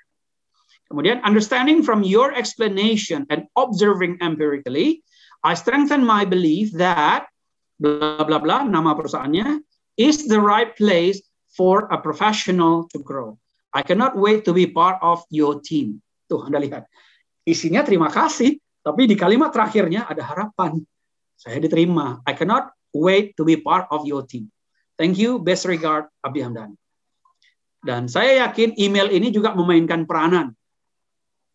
Finally, I was accepted. Saya diterima di perusahaan ini. Ya. Dan terakhir, last but not least guys, let him decide what the best for you. Berdoalah sesuai dengan agama yang percaya masing-masing tentu saja. Biarkan Yang Maha Kuasa memilihkan yang terbaik buat Anda. Kalau Anda lulus, itulah yang terbaik. Kalau Anda tidak lulus, itu juga yang terbaik buat Anda. Karena kita tidak tahu apa yang terjadi, apa hikmah dalam satu kejadian. Hanya Allah, hanya Tuhan, hanya Yang Maha Kuasa yang mengetahui itu. Dan serahkan segala upaya, daya upaya telah Anda lakukan, serahkan hasilnya, keputusannya kepada yang di atas. Dan dengan begitu Anda akan selalu sehat secara emosional, secara spiritual, sehingga tidak ada lagi perasaan, saya udah coba sekian kok masih nggak lulus ya, kok masih nggak. Akhirnya Anda mengutuki diri Anda sendiri. Saya udah setahun, udah 5 bulan, udah 6 bulan, udah sekian lama jadi jobless. Kok nggak ada ya, udah ratusan saya kirim lamaran. Akhirnya Anda mengutuki diri Anda, dan akhirnya itu sebenarnya tidak membuatnya menjadi lebih mudah bagi Anda. Malah itu akan membangun energi negatif. Anda jadi negative thinking. So release it. You have done your best. Dan sekarang saatnya Yang Maha Kuasa memutuskan, memilihkan yang terbaik buat Anda. Kalau Anda lulus, itu yang terbaik. Kalau nggak lulus, itu juga yang terbaik. Terima kasih guys. Ini alamat email saya. Kalau Anda misalnya perlu ngobrol-ngobrol, kalau kita perlu ngobrol-ngobrol, boleh sendiri, boleh rame-rame. Kalau Anda misalnya mau undang juga, boleh, silakan kita ngobrol-ngobrol. Ya, kalau ada sesi-sesi, I'm very happy to share. Ini nomor telepon saya. Terima kasih. Saya kembalikan ke Pak Roni. Silakan. Thank you, Pak Abdi. Luar biasa sekali sharingnya. Seperti biasa. Oke. Sebelum Sobat Ngampus bertanya, izinkan saya berdiskusi sebentar dengan Pak Abdi. Gimana beberapa hal yang ingin saya validasi dan verifikasi.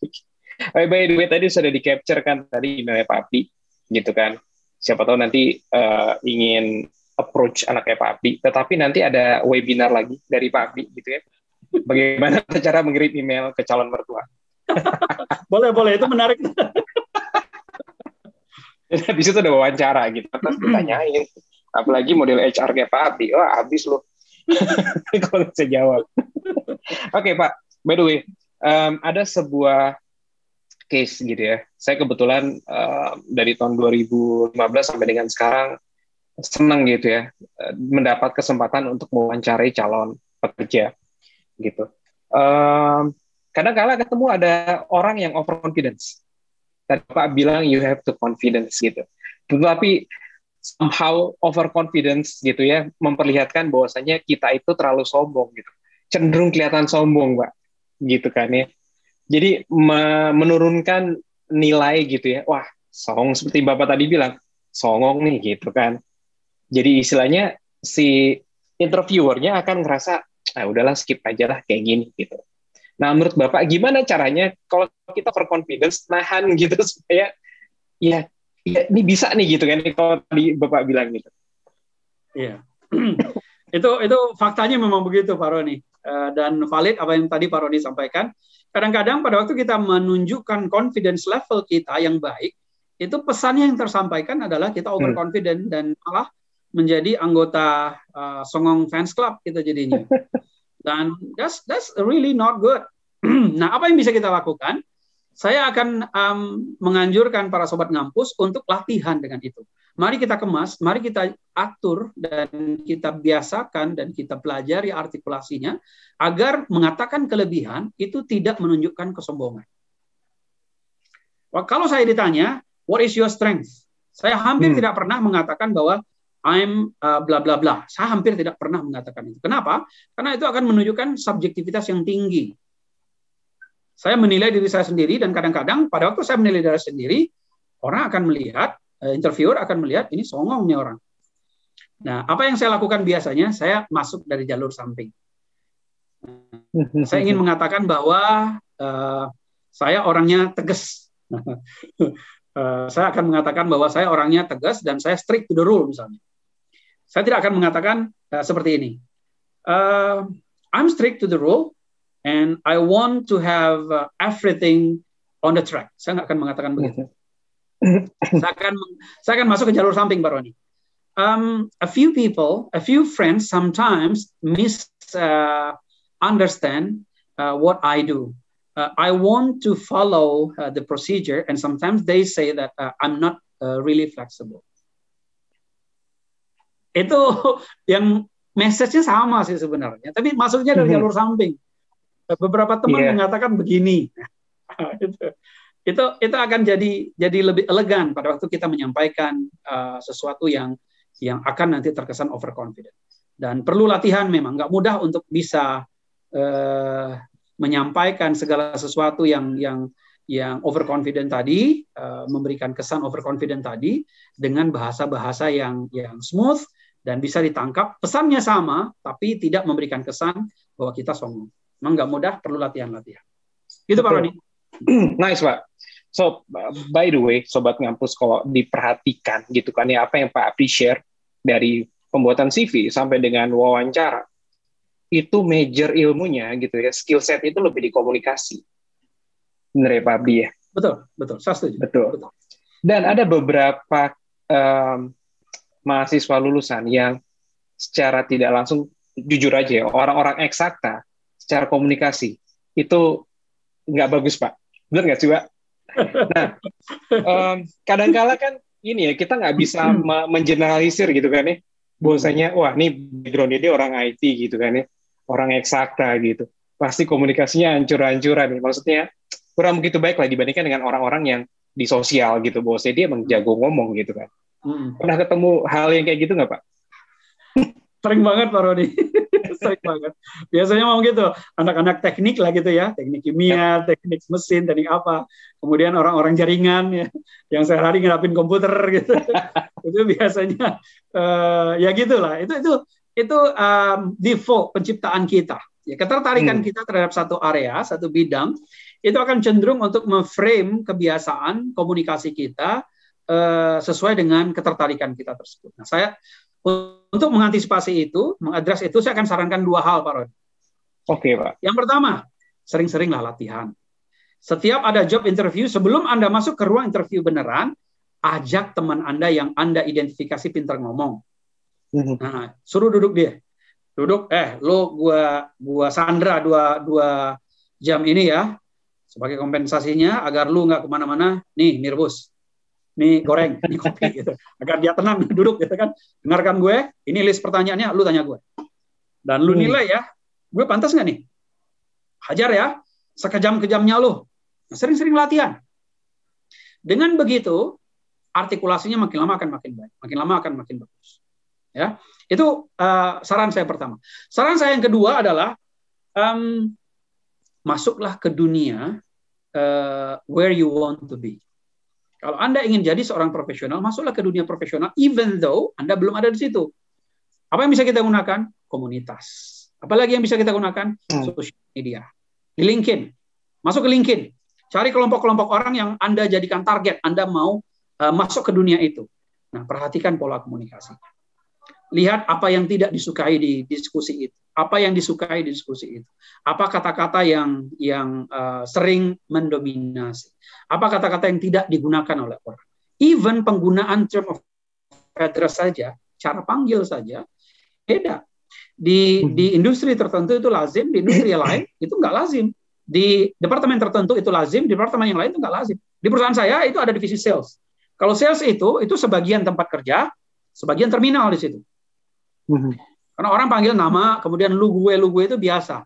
Bahkan di beberapa konteks, ya bagi orang yang sudah akrab di sana, Ragunan pindah ke situ. Nyet lo, sini lo. Itu biasa saja. Karena memang konteksnya seperti itu. Departemen itu seperti itu di sana.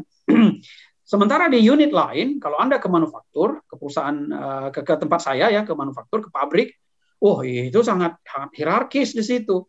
Orang yang lebih tua dari Anda, kalau Anda tidak memanggilnya dengan Pak, itu bisa masuk ke masalah kekaryawanan itu nanti. Kemudian kalau Anda naik bus, ada senior yang ada di belakang Anda potong gitu antriannya, itu masalah kekaryawanan itu. Artinya yang ingin saya sampaikan adalah, carilah sesuatu yang common di budaya kelompok tersebut. Nah, Anda bisa masuk, ya, masuk ke dunia yang tadi agar kita bisa teradjust, ya. Kita orang eksakta, kita orang jaringan, kita orang yang tidak terlalu pintar ngomong, kita bisa teradjust dengan exposure ke kelompok itu. Dan mudah-mudahan dengan begitu secara perlahan kita akan grow, kita akan menjadi lebih baik dan kita akan menjadi lebih siap. Komunikasinya juga akan semakin menjadi lebih siap. Itu Pak Roni. Oke, nice Pak. Benar kata Pak Abdi. Saya dulu kerjanya programmer, guys. Gitu ya. 4 tahun saya jadi programmer, gaulnya sama komputer terus. Tapi habis itu saya mulai belajar gitu, berkomunikasi yang baik. Salah satunya tadi ya, harus banyak gaul sama orang gitu, bersosialisasi. Sama itu deh, ikut-ikut webinar deh.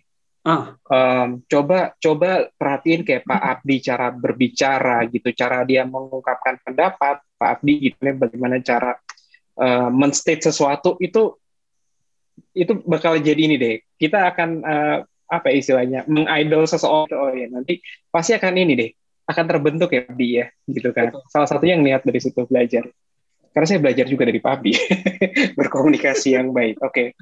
So pemilihan diksi segala macam benar kata Pak Abdi, bahwasanya seperti ngotak yang sebelumnya kita bahas tentang bahasa Indonesia gitu kan ya. Bagaimana cara berbahasa Indonesia yang baik dan benar. Sobat Kampus bisa ngeliat ke YouTube kampus gitu untuk melihat ke belakang gitu. Bahwasanya pemilihan diksi itu akan mencerminkan apa yang ada di otak Sobat Kampus. Bagaimana seperti tadi ya, mentalitinya, bagaimana cara menahan emosi itu kelihatan dari situ. Benar-benar Pak Abdi. Okay. So, kita kasih ini ya Pak Abdi ya, kesempatan buat Sobat Kampus untuk bertanya dengan Pak Abdi. Hari ini sudah raise hand. Oke, kita coba yang raise hand dulu deh yang berani. Mas Bagas Gikara, gue silakan di unmute dan kalau bisa videonya bisa di on kan. Saya silakan.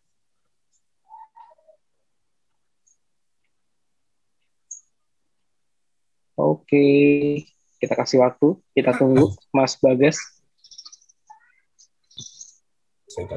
Oh hilang Mas Bagasnya. Oke, sadar kan. Halo, Mas Bagas? Enggak, kita udah di mute, orang posnya. Oke, nggak ada. Nggak ada nih Mas Bagas nih. Kita skip aja deh. Oke, Mas Ibnu Nurmauludin. Oke. Tolong responsif ya Sobat Ngampus ya. Waktu kita cukup sebentar. Oke, silakan Mas Ibnu. Selamat sore Pak Abdi. Sore Mas Ibnu. Saya mau bertanya Pak. Contoh kasusnya misalnya saya pengalaman 4 tahun di bidang logistik atau forwarders. Tapi saya mau mulai karir di bidang IT atau programmer.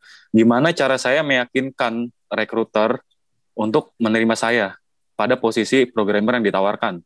Sedangkan pengalaman saya bukan di programmer. Saya baru mau memulai karir. Kok carilah tempat lain. Yes. Oke, baik, pertanyaan yang bagus sekali dari Mas Ibnu. Terima kasih Mas Ibnu. Mas Ibnu ini punya pengalaman sebagai forwarder 5 tahun, kemudian tertarik untuk migrasi ke karir baru sebagai programmer. Kalau saran saya begini, Mas Ibnu, core activity-nya mungkin nggak berhubungan. Namun ada beberapa kompetensi yang mungkin Mas Ibnu bisa angkat itu ke recruiter untuk bisa dijadikan dasar atau modal untuk ke posisi programmer. Contohnya apa? Forwarder itu dia ini kepikiran oleh saya ya, koreksi kalau saya salah. Forwarder itu KPI utamanya adalah waktu. Ya, time base.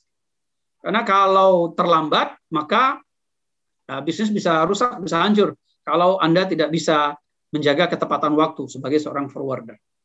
Programmer sama. Programmer itu dia juga bicara waktu di situ. Nah, time management itu bisa diangkat.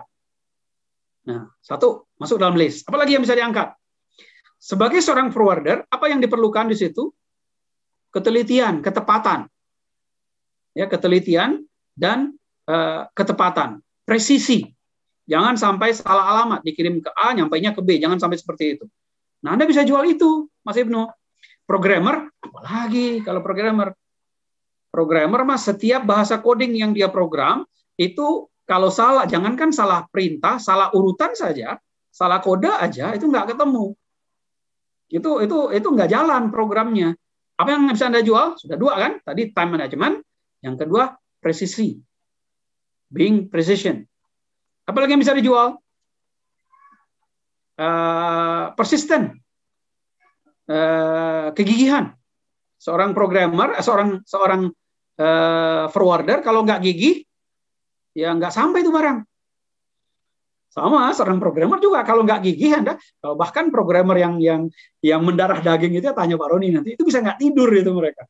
Kalau ini nggak selesai, kayaknya gimana gitu, bisa nggak tidur itu mereka. Nah, itu bisa dijual.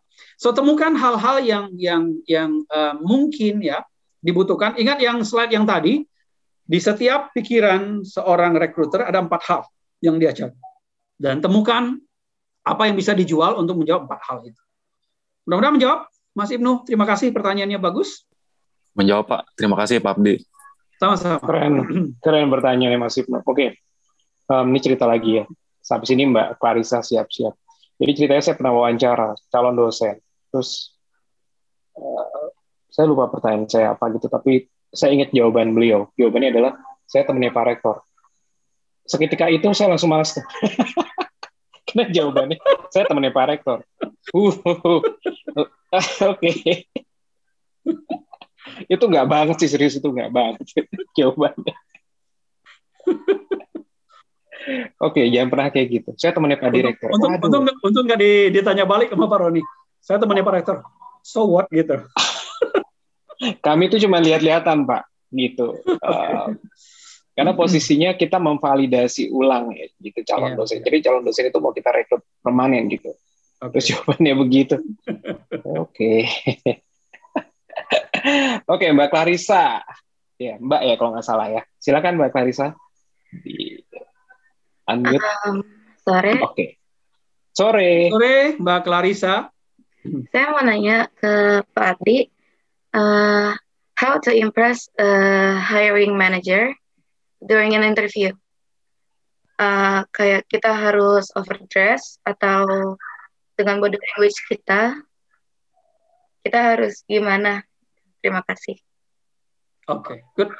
Ini pertanyaan yang keren banget dari Mbak Clarissa. How to impress the interviewer during the interview? Apakah dengan body language kita atau dengan apa gitu? Agar kita bisa memberikan kesan yang baik kepada interviewer. Saya akan mengatakan begini, Mbak Clarissa, ada banyak cara. Di satu kesempatan, saya diinterview oleh perusahaan lokal, tapi perusahaannya besar, konglomerasi. Kemudian saya goda mungkin ya, I don't know. Saya digoda sama interviewernya. Can I ask you in English? Dengan bahasa Inggris, dengan pronunciation yang menurut saya tipikal Indonesia. Dan saya jawab, yes Bu, perempuan. Yes Bu. Dan dia tanya pakai bahasa Inggris. And you know what? Saya hajar pakai bahasa Inggris juga kan. Saya patah-patahin dikit lidahnya. Tell me about yourself katanya. Dan saya jawab dengan okay, thank you for the first question. And I'm Abdi, and I graduated from blah blah blah blah blah. Dan cara saya berbahasa Inggris itu dulu saya gunakan waktu saya interview untuk salah satu beasiswa ke luar negeri. Dan setelah selesai, saya menjawab itu, dia balik pakai bahasa Indonesia. Oke Pak. Dan dia pakai bahasa Indonesia. That's the way I impress her. Itu cara saya mau impress dia, mau memberikan kesan positif ke dia. Di kesempatan lain, ada juga yang nanya ke saya, boleh saya mendapatkan kualifikasi Anda terlebih dahulu? Dan saya ceritalah, ini pendidikan saya. Dan dia nanya saya, apakah Anda selesai kuliah baru bekerja? Saya bilang, no. Saya hanya S1 saja yang saya kuliah dan saya bekerja. Selebihnya saya dapatkan pada waktu saya bekerja. Saya punya 4 orang anak pada waktu saya kuliah. So you can imagine, agak tough bagi saya waktu itu untuk mengatur pekerjaan saya, keluarga saya, dan pendidikan saya. And I thanks God, semuanya berjalan dengan lancar, dan saya bisa menyelesaikan kuliah saya, keluarga juga jalan, dan pekerjaan saya juga jalan. Apa yang ingin saya berikan? I impress her, I impress him dengan the way I manage my job. So banyak hal. Bagi Anda yang perempuan, Anda beruntung, cara berpakaian Anda jauh lebih fleksibel dibandingkan laki-laki. Kalau laki-laki itu boring banget. Hanya kemeja dan celana bahan, itu saja. Yang bisa dimainkan hanya warna. Kalau Anda perempuan, Anda bisa bermain di banyak hal. Anda bisa bermain di bros, Anda bisa bermain di pernik-pernik, Anda bisa bermain di jilbab kalau Anda pakai jilbab. Kalau Anda tidak menggunakan jilbab, Anda bisa bermain di dress Anda, di pakaian Anda. The way you look itu akan memberikan impresi yang terbangun. Konon kalau kata ahli, kalau kata psikolog, kesan yang baik pada 4 menit pertama itu akan menentukan Anda the rest of the session. Kalau 4 menit pertama kesannya positif kepada Anda, dan itu mudah-mudahan perjalanan berikutnya itu akan positif. Kalau 4 menit pertama itu tidak berjalan dengan baik, biasanya akan menantang. Menit-menit berikutnya akan menantang. Itu mungkin yang bisa saya sampaikan untuk pertanyaan Mbak Clarissa. Pertanyaannya bagus. Good, terima kasih. Oke, nice. By the way, Pak Abdi, pernah nggak di posisi di mana Pak Abdi yang grogi sendiri ngadepin calon pekerja gitu pada saat interview? Ada. Saya yang grogi ada. Beberapa waktu yang lalu perusahaan kita itu perlu seorang dokter. Ya, perusahaan saya itu perlu seorang dokter. Kemudian setelah kita open di waktu itu kita kita buka di platform. Dan waktu itu yang apply banyak sekali. Dan sampai akhirnya dipilih 10. Dari 10 itu saya seleksi, ada 3 yang akan saya panggil ke interview. Dan yang pertama, kedua itu bikin saya agak grogi gitu. Kenapa? Karena dia mantan dokter di British Petroleum. Oh, BP. Rate gajinya dolar gitu kan. Dan dia baru saja pulang dari Afrika. Karena dia ditugaskan 2 tahun di sana dan pulang ke Indonesia mencari kerjaan di Indonesia. Itu saya waktu nanya dia aja, kok kayaknya nggak nyaman nih nanya orang ini. Kualifikasinya jauh di atas yang kita butuhkan. Ini jangan-jangan dia minta gaji yang nggak affordable nanti nih bagi kita.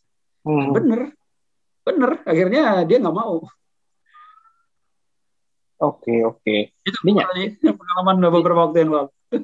Ini juga mau saya tanyain juga, Pak, kalau misalkan ada aplikan yang over qualified gitu, ya pada akhirnya kan dia kalau misalkan dia mau join kan berarti kan dia harus berdamai dengan keadaan bosnya, dia akan menurunkan rate gajinya, Pak.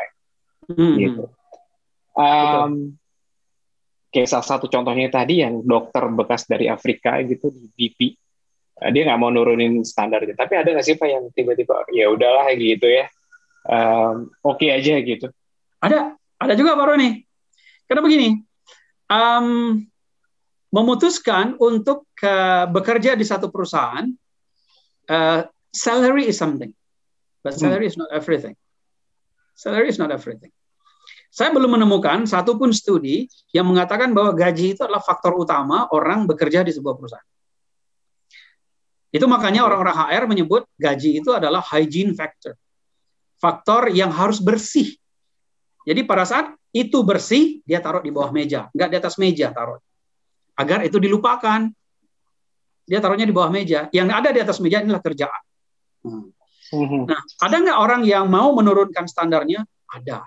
Karena motivational fit, employee value proposition itu beda-beda. Atasan saya sebelumnya itu seorang perempuan. Kemudian motivation value-nya itu yang paling fit bagi dia itu adalah lokasi. Gak apa-apa deh gaji gue turun, yang penting dekat rumah. Nah itu pilihan. Akhirnya dia pindah kerja ke rumahnya yang dekat dengan kantor. Dan memang dari rumahnya ke kantor cuma 10 menit. Sementara saya dulu waktu berkantor masih di Cilandak, itu saya 2,5 jam setiap hari nyetir. Wow.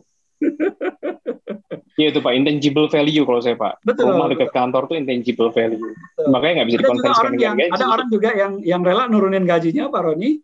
Tujuannya buat apa? Karena kerjaannya memberikan fleksibilitas waktu. Oke, bisa nyabet sana sini ya. Betul, betul. Gue nggak harus datang jam 7 sampai jam 5. Gue bisa kerja dari jam 10 sampai jam 7 malam nanti. Dan gue nggak harus datang ke kantor. Gue bisa kerja dari apa misalnya Starbucks atau kopi shop dan lain gitu. Itu value proposition juga. Dan ada banyak saya banget itu Pak. Makanya saya rumah sama kantor tuh deket banget lah. Jadi pokoknya itu intangible value banget bagi saya. Kalau ada tawaran yang tiba-tiba itu kemewahan bagi orang yang tinggal di Jakarta tuh mewah banget. Dari kantor ke rumah setengah jam tuh mewah banget tuh. Hitungan saya 2 lagu Pak kalau di itu Pak di Spotify. Nyetel 2 lagu nyampe kantor gitu. Waduh, amazing lah gue. Keren itu Pak. Oke, Pak Abdi. Berikut pertanyaan berikutnya kita ini ya. Oke. Saya coba melakukan ini kurasi pertanyaan apa yang tadi belum dijawab gitu ya tadi ya. Beberapa sudah kita jawab nih Pak Abdi. Ya. Gitu. Oke, ini yang bagus nih dari Rizky Sunarya Adam. Pak, kalau rekruternya menanyakan apakah keputusan terbesar yang pernah Anda buat? Jawabannya lebih kemana Pak? Pribadikah atau ke mungkin pekerjaan ya? Gitu. That's good. Apa keputusan terbesar yang pernah Anda buat? Itu adalah pertanyaan yang tadi saya sampaikan, behavioral question. Behavioral model question. Dia pengen lihat bagaimana behavior Anda dalam memutuskan sesuatu. Dan saran saya, kalau itu memang boleh diekspos, nggak apa-apa, Anda silakan jawab yang personal. Misalnya, kalau Anda sudah menikah, keputusan memutuskan menikah misalnya. Nah, dia akan gali lebih dalam itu. Oke, apa yang terjadi waktu itu? Yang terjadi orang tua saya agak kurang setuju, orang tua dia kencang, kemudian begini. Oke. Kemudian apa yang Anda lakukan? Nah, baru sampaikan yang saya lakukan bla bla bla. Yang ingin dia lihat adalah perilaku Anda. Orang yang sistematis biasanya dalam mengambil keputusan dia selalu menggunakan 4 tahap. Yang pertama, assess the situation. Yang kedua, generate possibilities. Yang ketiga, take decision. Dan yang terakhir, manage the risk. Nah, itu yang pengen dia lihat.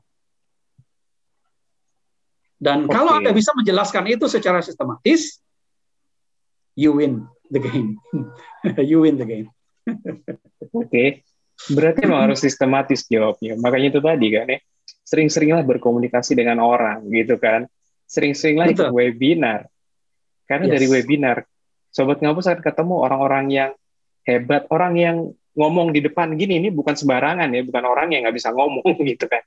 Orang-orang yang hebat gitu, yang mungkin kita bisa belajar, bukan dari ilmunya saya, tapi bagaimana cara berkomunikasi. Pemilihan kata gitu. Contoh kemarin kayak Pak Abdi, itu saya pakai loh Pak Abdi, yang resonansi Pak. Itu meresonansi semua saya pakai ketika saya ngisi di Clubhouse. Mereka amazed loh Pak. Kira-kira Pak Abdi gitu. Oh iya. Wah, dipakai Pak Roni nih. Katanya Pak Abdi gitu kan. Saya udah bisa kirim invoice nih. Siapa? Ditunggu nanti. Tapi ada yang itu Pak Roni. Itu copyright banget. Pokoknya ada beberapa orang yang saya idol. Kalau dulu saya ketika saya mengajar, itu saya nyari sosok idol dosen yang sekiranya menyampaikannya bagus. Gitu. Jadi saya belajar banget dari beliau, cara berkomunikasi, cara dia ini ya menjelaskan sesuatu. Gitu. Itu works banget gitu. Oke, satu lagi kali ya Pak Abdi ya. Ini pertanyaannya bagus banget nih Pak Roni dari Latasha Serina. Oke Pak Abdi. Tanyain cara jadi mantu Pak Abdi. Latasha, nanti kita komunikasi bilateral ya. Kita komunikasi untuk hubungan bilateral yang lebih intens nanti. Oke, nice. Oke, terakhir dari Yudi Nur Hilanuddin ya. Pak, kalau mau nanya, kalau semisal kita menyantumkan nama seseorang yang kerja di kantor tersebut, yang ingin kita apply untuk menjadi referensi, apakah itu cukup membantu supaya kita bisa ke tahap selanjutnya, gitu ya? Ini orang dalam nih. Ini berat ini, case-case begini. Tapi pertanyaannya bagus. Saya ingin sampaikan ini dari perspektif saya. Saya tidak menyarankan, karena itu bisa backfire. Itu justru merugikan.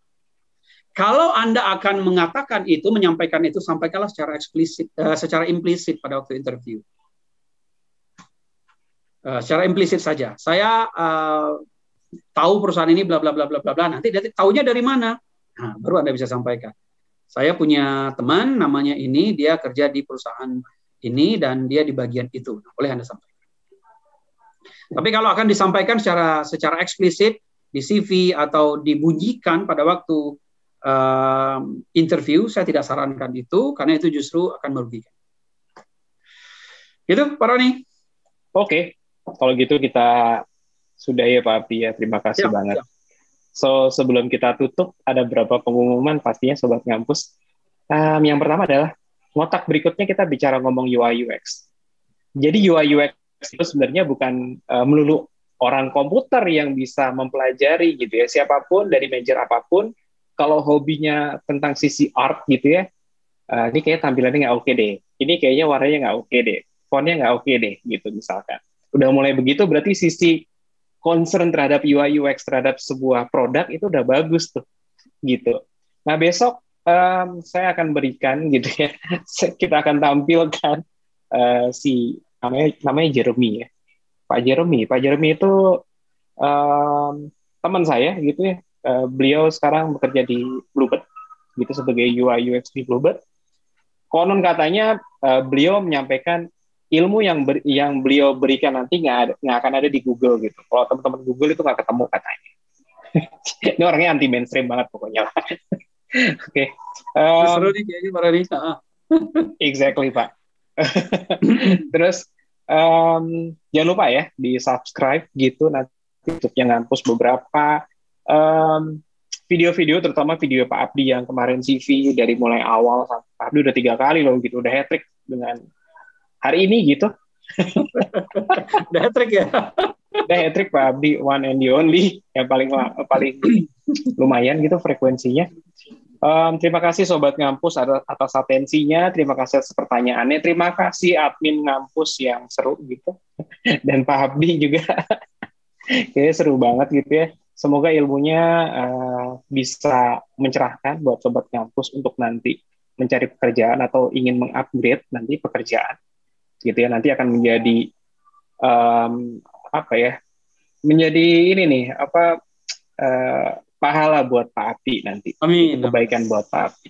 Amin. Itu saja. Terima kasih sekali lagi Pak Abdi. Sehat-sehat semuanya. Ketemu lagi minggu depan. Insyaallah. Billahi taufiq wal hidayah. Wassalamualaikum warahmatullahi wabarakatuh. Terima kasih. Waalaikumsalam warahmatullahi wabarakatuh. Terima kasih Pak Roni. Terima kasih semuanya. Terima kasih Pak Abdi. Terima kasih. Sampai jumpa lagi lain waktu, lain kesempatan. Sip.